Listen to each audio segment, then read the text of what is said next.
President Donald Trump threatening to impose tariffs on several countries. So what exactly are tariffs and how could consumers and businesses be impacted? ABC's Zareen Shah breaks it down.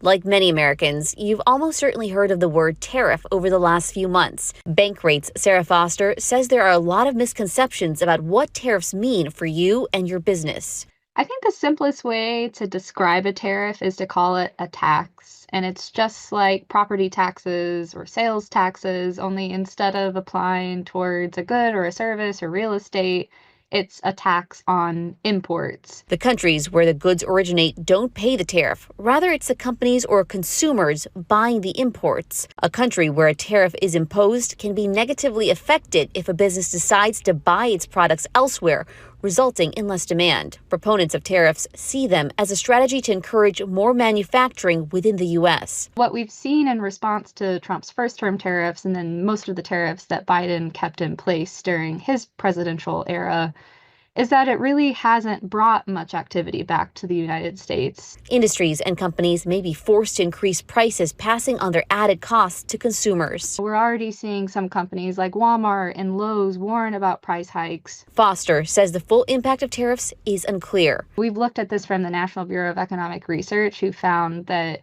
even when you adjust for the revenue from tariffs, because again, tariffs are a tax, they do bring money back to the U.S., they still estimated that there was about a deadweight loss between $6.9 billion and then $7.2 billion. So, a sizable amount of money here that tariffs ultimately took away from the economy. Her advice for Americans is to focus on what you can control. Economic policy from policymakers in Washington are often the things that are just really not worth worrying about because we cannot stop it. We can't really do anything about it. Zareen Shah, ABC News Los Angeles.